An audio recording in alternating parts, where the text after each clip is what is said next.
The wine was heavier than it looked. Sera's arms burned as she lifted the pitcher for what felt like the 100th time that evening, weaving between tables packed with nobles and dignitaries who didn't spare her a single glance. She was invisible to them, a pair of hands attached to a wine pitcher, nothing more. That was the way of things for bastard daughters. Her father, Lord Aldrich Vane, one of the wealthiest men in the Eastern Territories, sat at the head table, resplendent in velvet and gold. His legitimate wife gleamed beside him, draped in jewels that could have fed the servants' quarters for a decade.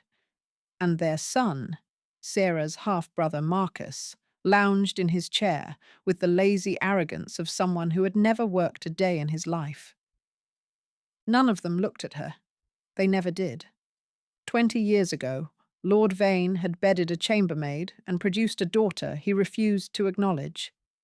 He had allowed Sarah to remain in the household, not out of kindness, but because it amused his wife to have the living evidence of his infidelity, scrubbing floors and serving meals. A constant reminder of his shame, reduced to servitude in her own father's house. Sarah had learned early that anger was a luxury she couldn't afford, so she swallowed it, day after day, year after year, until it became a cold, hard thing lodged somewhere beneath her ribs. Tonight was the worst of it. Tonight was the wedding feast of King Caelan of the Northern Realm, the Lycan king himself, to some foreign princess whose name Sarah had already forgotten. The match had been negotiated for months, a political alliance that would unite two powerful kingdoms. Every noble house in the land had been invited to celebrate, and Sarah had been assigned to serve the head table. Lady Vane's idea, of course, the cruelest possible punishment dressed up as an honour. Sarah would spend the entire evening on her feet, invisible and exhausted, while her father and his family feasted mere inches away. She approached the head table now, keeping her eyes down. The Lycan king sat at its centre. She could feel the weight of his presence without looking. Everyone said he was ancient. 300 years old, some whispered. Others claimed it was closer to 400. He had united the northern Pax through warfare and diplomacy, building a kingdom that rivaled any in the known world. He was also, according to the servants who had attended previous functions, terrifying, cold, ruthless, a monster wearing a man's face. Sarah had no intention of drawing his attention. She refilled Lord Aldrich's goblet first, then Lady Vane's. Neither acknowledged her. Marcus held out his cup without looking, and she filled it with practiced efficiency. Just a few more hours. Just a few more hours. And this nightmare would be over. "Girl!" The voice came from her left, low and rough, with an edge that made her spine stiffen. Sarah turned, and for the first time that evening, she looked directly at the Lycan king. He was watching her. The stories hadn't prepared her for the reality of him. He was massive, broad shoulders, powerful build, the kind of body that spoke of violence barely contained. Dark hair swept back from a face that was all sharp angles and shadowed intensity. But it was his eyes that caught her, pale grey, almost silver, and fixed on her with an attention that felt like being pinned beneath a physical weight. "Your Majesty." She dropped into the curtsy she'd been taught, lowering her gaze. "How may I serve you?" "Look at me." It was a command, not loud, but absolute. The kind of voice that expected obedience and always received it. Sarah raised her eyes. The king studied her for a long moment. Something flickered across his face. Surprise, perhaps, or recognition, though she couldn't imagine why. They had never met. She was nobody. Less than nobody. "What's your name?" he asked. "Sarah, Your Majesty." "Sarah?" He repeated it slowly, as if tasting the syllables. You serve Lord Vane's household? Yes, Your Majesty. In what capacity? She hesitated. The truth was humiliating, but lying to a Lycan was pointless. They could smell deception the way hounds scented blood. I am a servant, Your Majesty. I work in the kitchens and serve at table when required. The king's gaze shifted to Lord Vane, who had gone very still in his seat. Then back to Sarah. His nostrils flared slightly, and something dangerous entered his expression. You share his blood, he said. It wasn't a question. Sarah's stomach dropped. Of course he could tell. Lycans could sense bloodlines the way ordinary men sensed weather changes. There was no hiding the truth from him. Yes, Your Majesty, she whispered. Lord Vane is my father. The silence that followed was suffocating. Sarah could feel Lady Vane's fury radiating from across the table, could feel Marcus's smirk, even without looking. They had always feared this moment, the moment someone important enough discovered the family's dirty secret and cared enough to mention it. But the king didn't seem disgusted. He seemed angry. Your father, he said, his voice dangerously soft, makes his own daughter serve at his table like a common slave. Lord Vane finally spoke, his voice tight with barely concealed panic. Your Majesty, the girl is... she is... I asked her, not you. The words cut through the air like a blade. Lord Vane's mouth snapped shut. The king turned back to Sarah, and something in his expression shifted. The anger was still there, but beneath it was something else. Something that made her chest ache in a way she didn't understand. How long? He asked quietly. How long have you lived like this? All my life, Your Majesty. He was silent for a long moment. The entire head table seemed to be holding its breath. Even the princess beside him, his bride, Sarah remembered, was watching with wide, uncertain eyes. Then the king rose from his seat. He was even larger standing, towering. The kind of presence that made everything around him seem smaller by comparison. He reached down and took the wine pitcher from Sarah's hands, setting it on the table with a decisive thunk. What are you? Lord Vane began. Silence. The king didn't raise his voice. He didn't need to. I am speaking to your daughter? He turned to Sarah, and when he spoke, his voice was softer than she had expected, almost gentle. Would you like to sit down? Sarah blinked. Surely she had misheard. Your Majesty? You've been on your feet all evening. You must be exhausted. He gestured to the empty chair beside him, the place of honor, the seat that should have been occupied by his new queen. The princess had risen, confusion plain on her face, but she said nothing. No one said anything. I couldn't possibly, Sarah began. You can. The king's eyes held hers. You deserve to sit at this table as much as anyone here, more than most. His voice hardened as he glanced at Lord Vane. Certainly more than the man who forced you to serve it. Sarah's hands were shaking. This couldn't be happening. Kings didn't notice servant girls. They certainly didn't offer them seats at their own wedding feasts. There had to be a catch, a trick, some cruel joke she didn't understand. But the king was holding out his hand, waiting, and his eyes held no mockery. Only something fierce and patient and utterly sincere. Trust me, he said quietly. Just for tonight. Trust me. Sarah looked at his hand, scarred, powerful, extended toward her like an offering.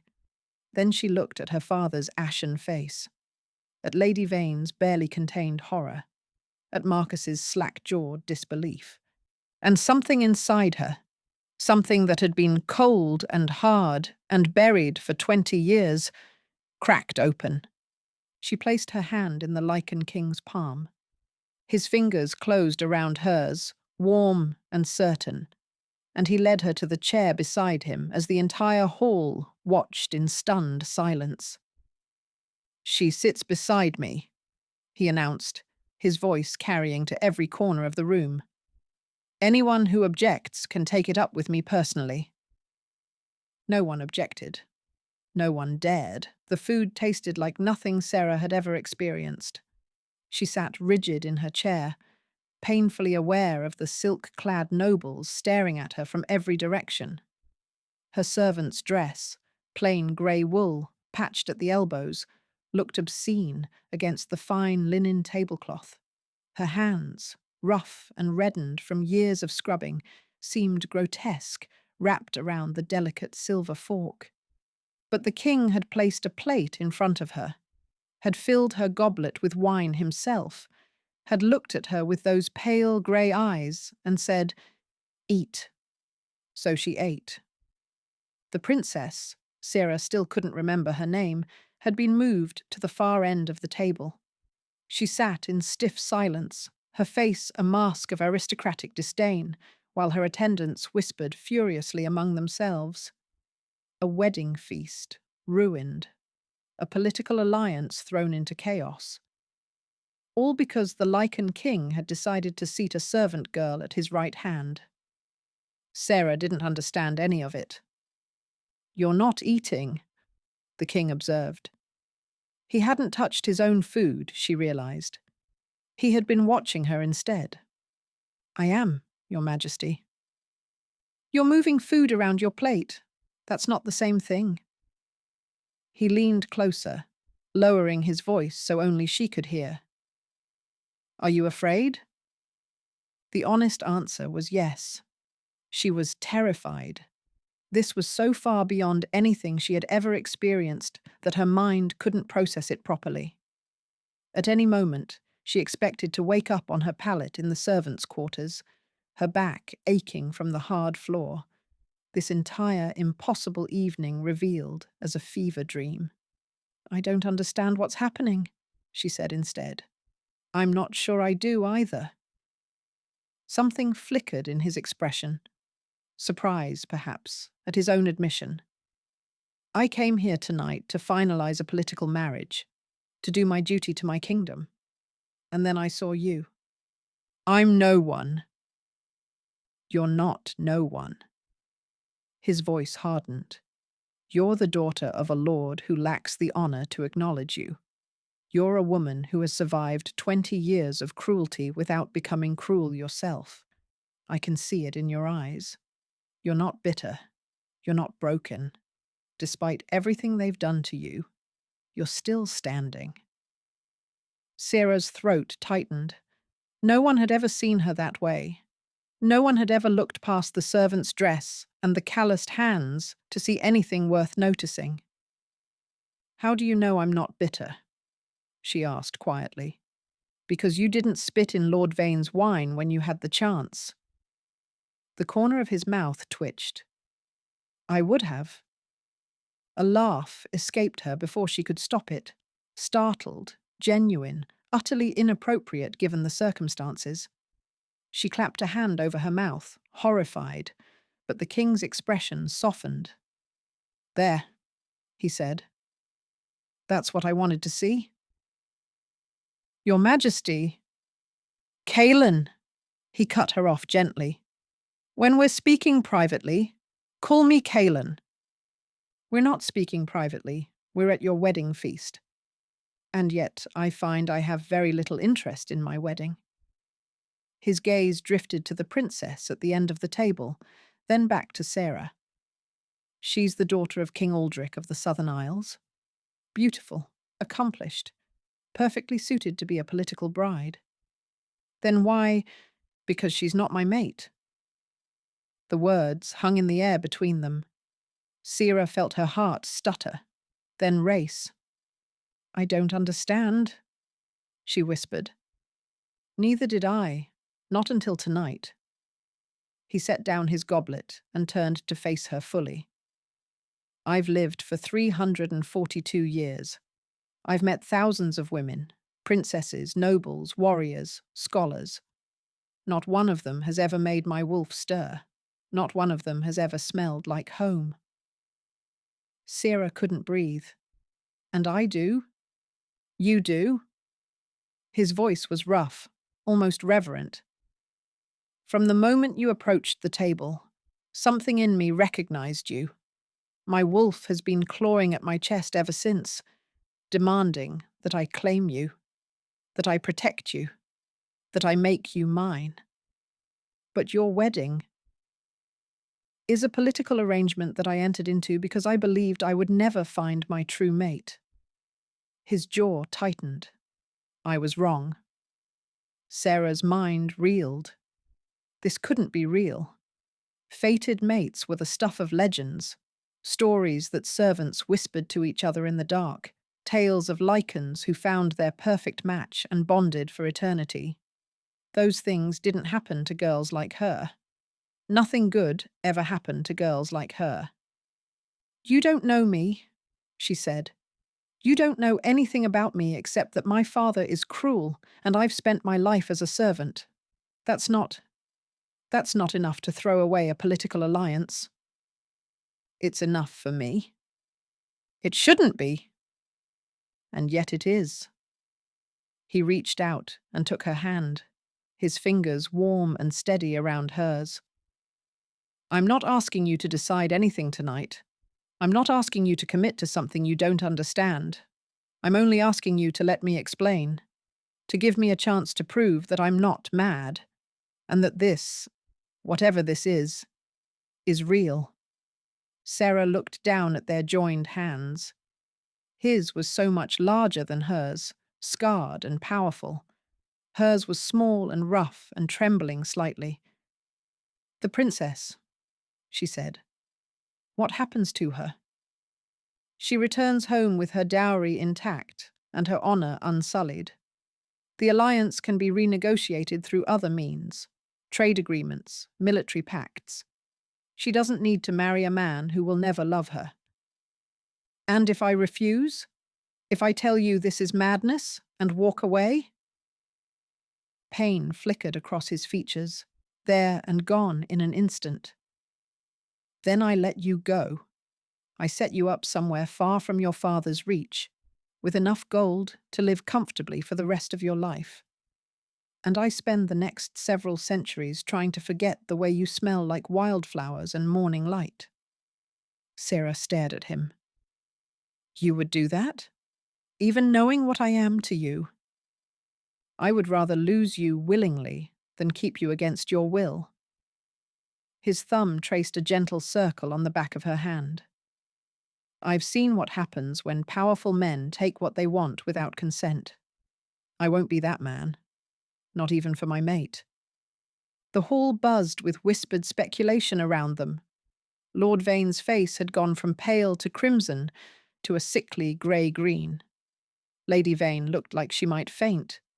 And the princess, Sarah finally glanced her way, was watching with an expression that might have been relief. This is insane, Sarah said. Probably.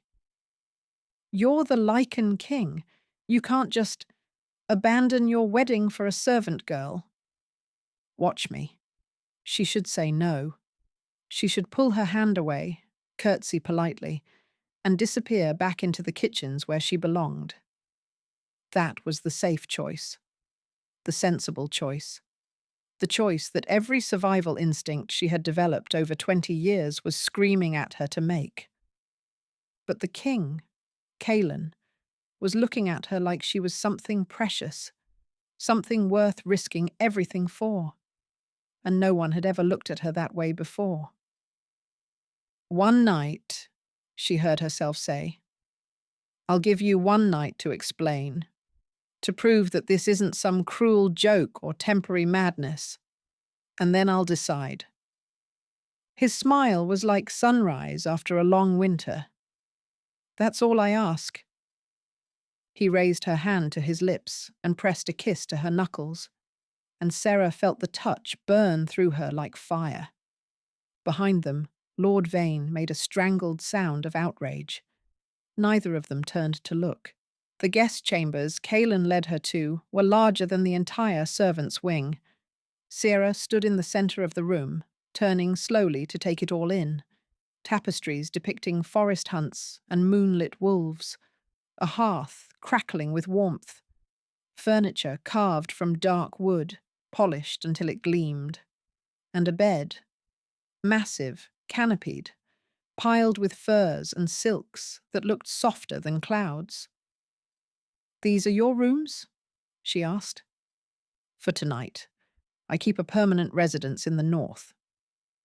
He closed the door behind them, shutting out the chaos they had left in the great hall. "Tomorrow, I return home, and I'm hoping you'll come with me." Sierra wrapped her arms around herself. The fire was warm, but she couldn't stop shivering. Everything was happening too fast. An hour ago, she had been pouring wine. Now she was standing in a king's chambers, wearing a servant's dress, being asked to travel to a foreign kingdom with a man she had just met. "You said you would explain," she said, "about the mate bond, about why you're doing this." "I did." Kaelin moved to a sideboard and poured 2 glasses of something amber-coloured. He handed one to her, then settled into a chair by the fire. "Sit, please. You don't have to stand on ceremony with me." She perched on the edge of the chair across from him, clutching the glass like a lifeline. The liquid inside smelled like honey and smoke. "The mate bond," he began, "is sacred to my kind. It's not something we choose. It's something that chooses us. When a Lycan meets their true mate, their wolf recognizes them instantly. The scent, the heartbeat, the very essence of that person calls to something primal inside us. And you felt that? With me? The moment you approached the table." His eyes found hers, steady and certain. "I've attended hundreds of feasts over the centuries. Thousands of women have served me wine, brought me food, crossed my path without stirring so much as a flicker of interest. And then there was you." Sierra took a sip of the drink to steady herself. It burned pleasantly down her throat. "What did it feel like?" "Like waking up." He leaned forward, resting his elbows on his knees. "Like I'd been sleeping for 300 years and didn't know it until the moment I caught your scent. My wolf, the part of me that is animal, instinct, pure feeling, surged to the surface. It took everything I had not to vault over the table and carry you out of that hall right then. But you didn't. Because you're not prey to be hunted. You're not a prize to be claimed." His voice roughened. "You're a person. A woman who has spent her entire life being treated as less than human. The last thing I wanted was to add to that." Sarah's chest ached. She had expected many things from this night. Humiliation, exhaustion, perhaps a slap from Lady Vane for some imagined slight. She had not expected to be sitting across from the most powerful man in the Northern Realms, while he looked at her like she was something sacred. "I don't know how to be what you need," she said quietly. "I've never been to court. I don't know politics or diplomacy. I can't read. I don't know which fork to use or how to address foreign dignitaries or any of the things a queen should know. Those things can be taught. I'm a servant, Kaelin. I've scrubbed floors and emptied chamber pots and been treated as invisible my entire life. That doesn't just disappear." "No."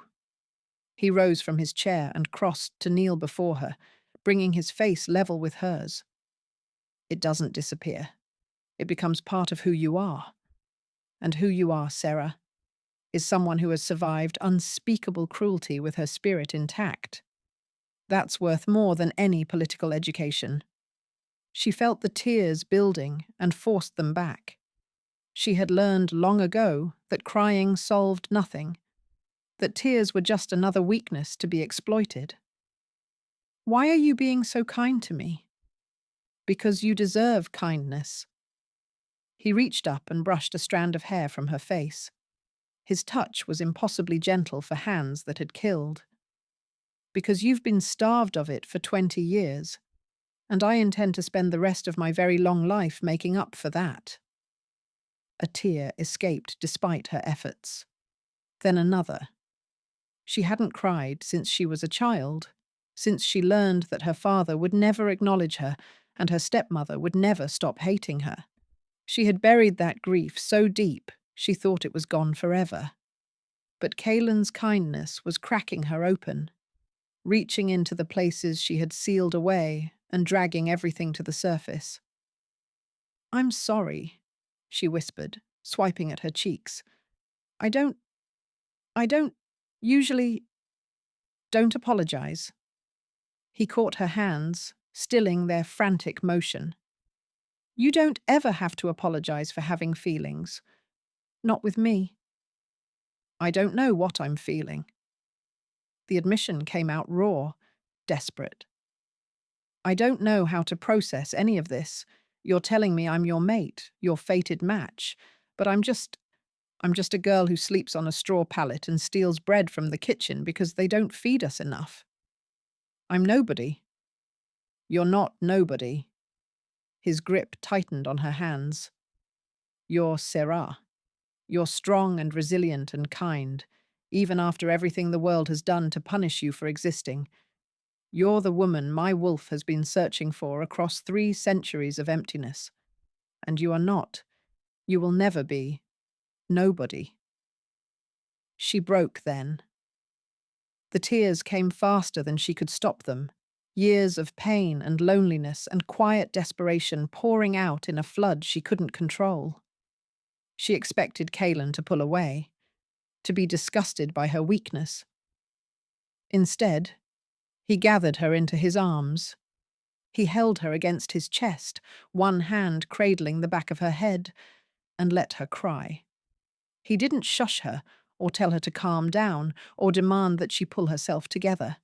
He just held her, solid and warm and unwavering, while she fell apart in his arms. "I've got you," he murmured against her hair. "I've got you, Sarah. You're safe now. You're safe." She didn't know how long they stayed like that. Long enough for the fire to burn low, long enough for her tears to finally run dry.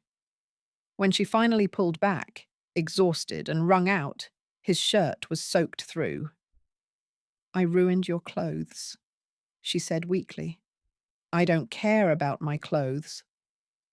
He cupped her face in his hands, tilting it up so she had to meet his eyes. "I care about you. Only you." "You barely know me." "Then let me learn." His thumb traced the track of a tear down her cheek. "Come with me tomorrow.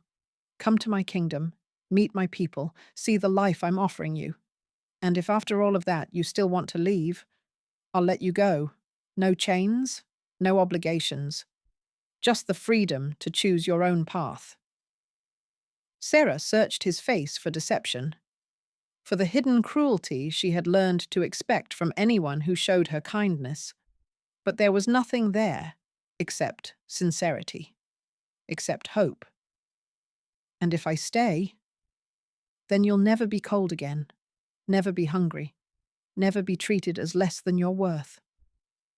He leaned forward and pressed his forehead to hers. "You'll be my queen, Sarah, my partner, my equal in all things, and I will spend every day proving that you made the right choice." She should think about it, should take time to consider the implications, weigh the risks, make a rational decision.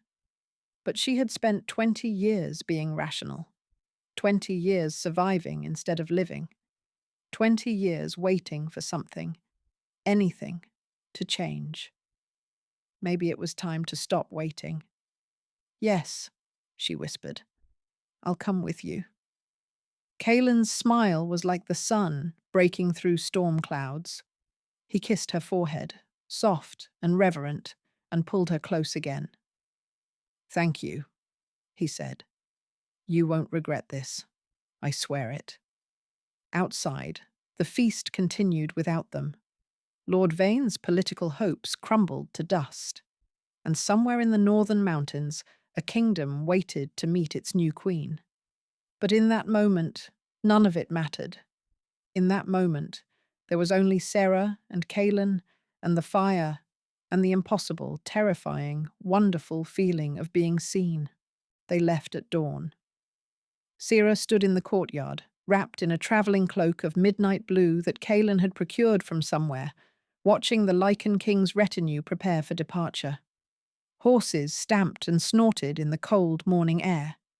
Guards in silver-trimmed armour checked weapons and supplies. Everything moved with the efficient precision of a military operation. She didn't belong here. The thought surfaced unbidden, familiar as breathing. She was a servant girl in borrowed clothes, about to ride off with a king to a kingdom she had never seen. At any moment, someone would realize the mistake. Someone would drag her back to the kitchens where she belonged. You're thinking too loud. She turned to find Kalen beside her, his breath fogging in the chill. He had changed from his formal wedding attire into practical travelling clothes, dark leather and wool that somehow made him look even more dangerous than he had last night. I'm thinking that this is madness, she admitted. Probably.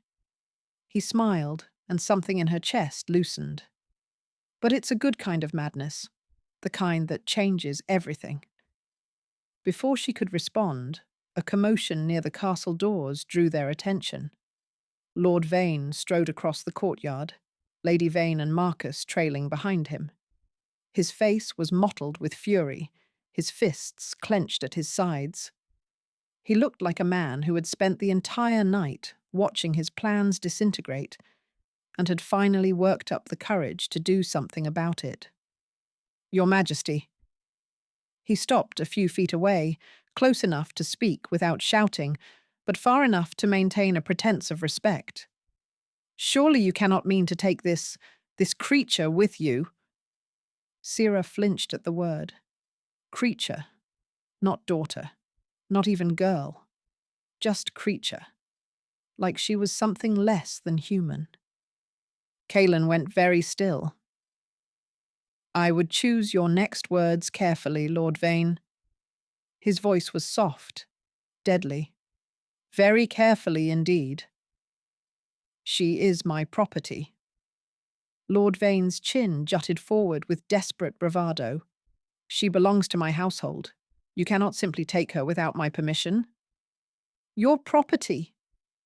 Kalen's tone could have frozen fire. Your daughter is your property. My bastard. An unfortunate mistake that I have housed and fed out of the goodness of my heart for 20 years. And now you mean to steal her away and humiliate my family before the entire kingdom. Humiliate your family?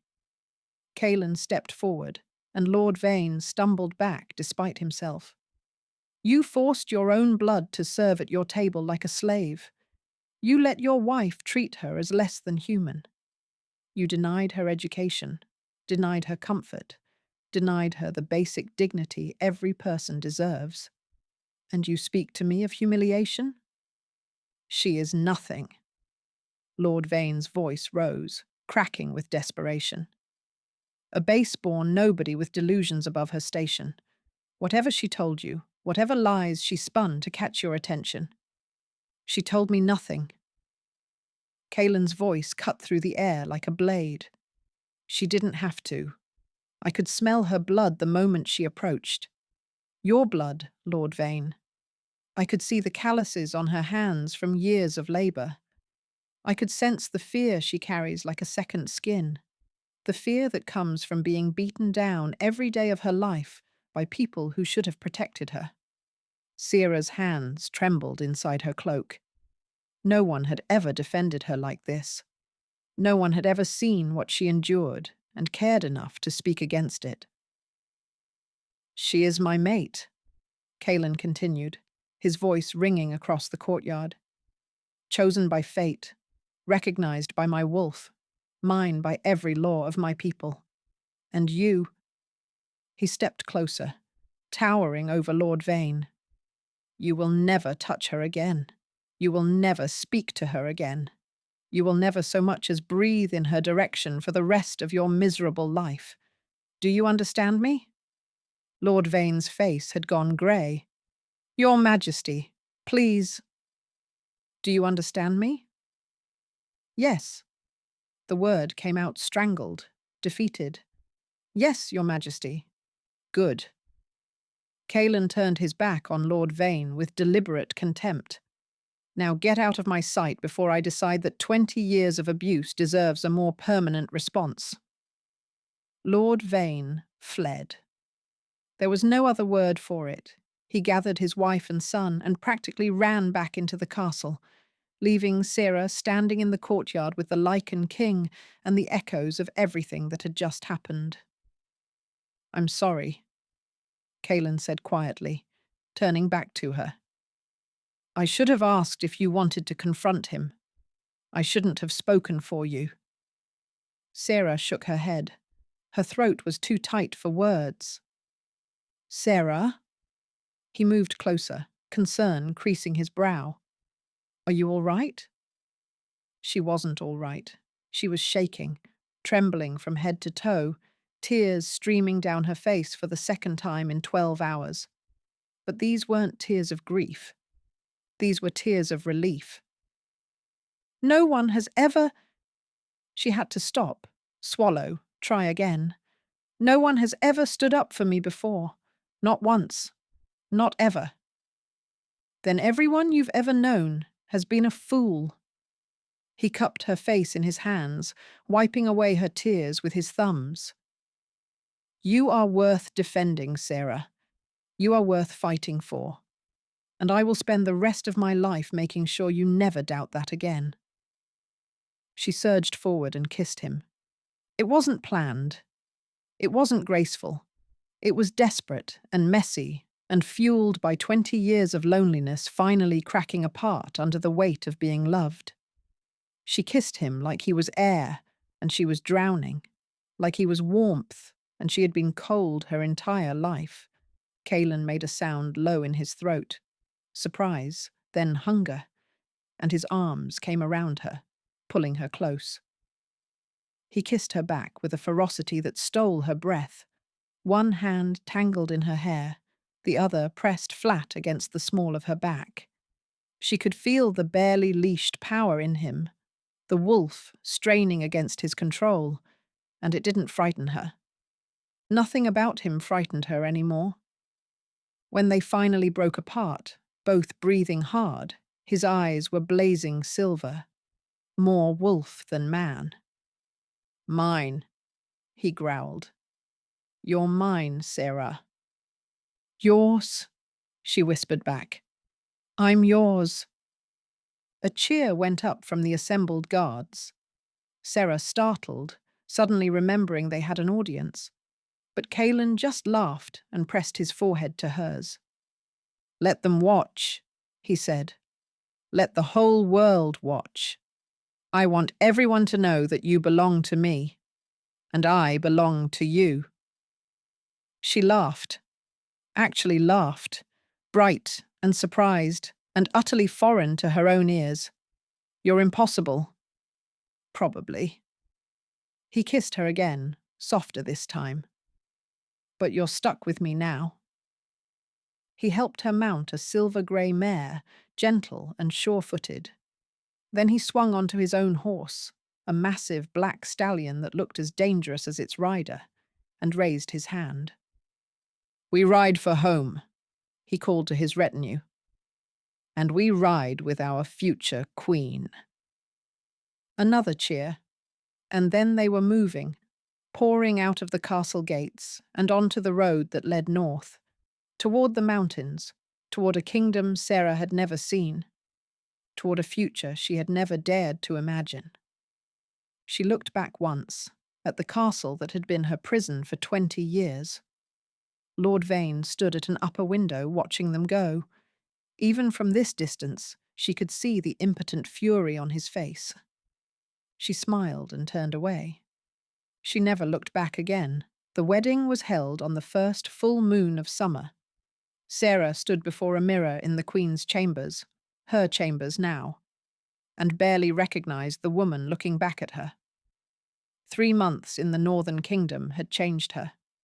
Her cheeks had filled out from regular meals. Her hands had softened without the constant scrubbing. Her hair, once dull and brittle, now fell in shining waves past her shoulders. But the biggest change was in her eyes.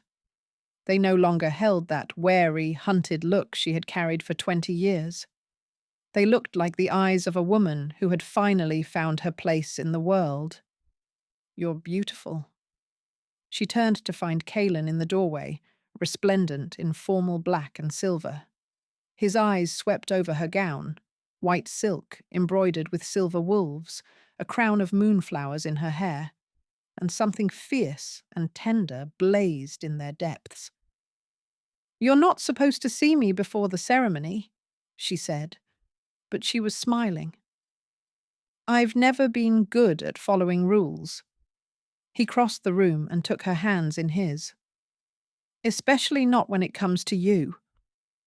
3 months. It had only been 3 months since that chaotic night at Lord Vane's feast, but it felt like a lifetime. Sarah had arrived in the Northern Kingdom terrified and uncertain, convinced that at any moment the dream would shatter and she would wake up back in the servants' quarters. Instead, she had found a home. Caelan's people had welcomed her with an enthusiasm that still caught her off guard.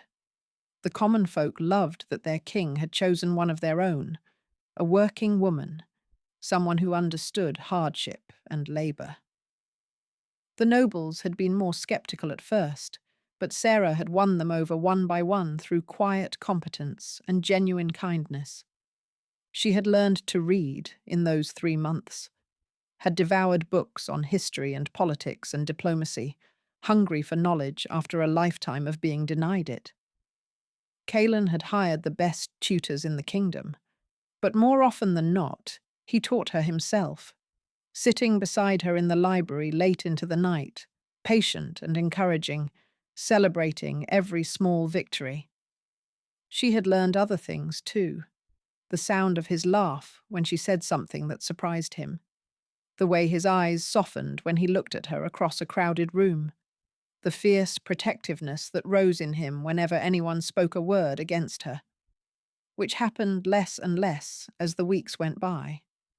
She had learned what it felt like to be loved. "Are you ready?" he asked now, squeezing her hands. "I've been ready since the moment you asked me to come with you." His smile was like sunrise. "Then let's not keep them waiting." The ceremony was held in the great hall of the northern castle, packed with nobles and dignitaries and common folk who had travelled from across the kingdom to witness their king marry his fated mate. Sarah walked down the aisle on legs that didn't tremble, her head held high, her eyes fixed on the man waiting for her at the altar. She had spent 20 years being invisible, being overlooked and dismissed and treated as less than nothing. Now the most powerful man in the northern realms looked at her like she was the only person in the world. The vows were ancient, spoken in the old tongue of the Lycan people. Sarah had practiced them for weeks, determined to speak them perfectly, and when the moment came, her voice rang clear and strong through the hall.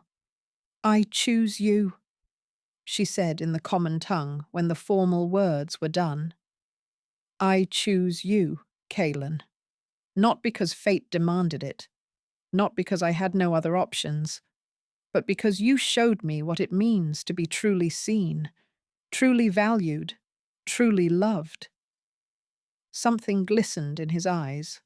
The fearsome Lycan king, brought to tears by a former servant girl's words. "And I choose you," he replied, his voice rough with emotion. "I choose you, Sarah, the woman who survived 20 years of cruelty without losing her kindness. The woman who taught me that strength isn't about power. It's about endurance. The woman I will love until my last breath and beyond." He kissed her then, deep and thorough, and the hall erupted in cheers. The feast that followed was unlike anything Sarah had ever experienced. She sat at the head table, not serving, but being served, with Kaelin's hand warm in hers and a crown of silver and sapphires on her head. The food was exquisite. The wine flowed freely, and everywhere she looked, she saw faces filled with joy and celebration. For her. All of this. For her. Midway through the feast, a messenger arrived with news from the Eastern Territories. Sarah watched Kaelin read the letter, watched his expression shift from curiosity to dark satisfaction. "What is it?" she asked. "Lord Vane." He handed her the letter. "It seems his political allies have abandoned him. His lands have been seized by the Crown for unpaid taxes.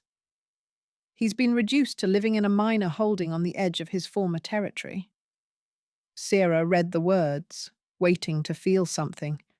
Triumph, perhaps. Vindication. The sweet satisfaction of watching her tormentor fall. Instead, she felt only a distant pity. "He did it to himself," Kaelin said quietly. "The moment he mistreated you, he set his own downfall in motion. I simply ensured the consequences found him." "You did this?" "I made inquiries, called in favours. Let it be known that anyone who supported Lord Vane would find the Northern Kingdom a very cold trading partner." He shrugged, but his eyes were fierce. "No one hurts what's mine and prospers." Sarah set the letter aside and leaned into her husband's warmth. "Thank you. Not for destroying him. I don't need revenge. But for caring enough to want justice for me. I will always want justice for you." He pressed a kiss to her temple. "I will always fight for you. That's what mates do." Later that night, in the privacy of their chambers, Kaelin held her close and whispered promises against her skin. He told her she was beautiful, told her she was strong, told her he would spend every day of his eternal life making sure she knew how cherished she was. Sarah fell asleep in his arms, in a bed softer than clouds, wrapped in warmth and safety and love. She dreamed of summer. 1 year later, Sarah stood on the balcony of the Queen's chambers, watching the sun rise over the mountains. Her kingdom now, as much as his. She had grown into the role of queen with a grace that surprised everyone except Kaelin, who had never doubted her for a moment. She had established schools for the common children, ensuring no one would be denied education as she had been. She had reformed the laws around bastard children, granting them rights and protections that had never existed before. She had become a voice for the voiceless, a champion for those who had been overlooked and dismissed. She had become exactly the queen she had never dared to imagine she could be. Kaelin came up behind her, wrapping his arms around her waist. She leaned back into his warmth, feeling his chin rest on top of her head. "You're brooding," he said. "I'm reflecting. There's a difference." "Hmm? And what are you reflecting on?" She turned in his arms, looking up at the face she loved more than anything in the world. "I was thinking about that night, the feast. How terrified I was, pouring wine for a table of people who pretended I didn't exist. And now I know what it feels like to matter." She rose on her tiptoes and kissed him softly. Now I know what it feels like to be loved." He smiled, that rare, genuine smile that was hers alone. "You will always matter, Sarah. You will always be loved." I swore it then, and I swear it now. For as long as I live, that's a very long time. I know. His eyes gleamed with warmth and mischief and endless devotion. "You'll just have to endure me." Sierra laughed and pulled him down for another kiss. She had spent 20 years serving feasts, invisible and forgotten, dreaming of a life she would never have. She had learned to expect nothing, hope for nothing, want nothing she couldn't survive without. But the Lycan king had seen her when no one else would, had pulled her from the shadows and set her at his side, had loved her, not despite what she was, but because of it. She was no longer a servant girl forced to pour wine at her own father's table. She was a queen, a wife, a woman who had found her worth, and she was exactly where she belonged.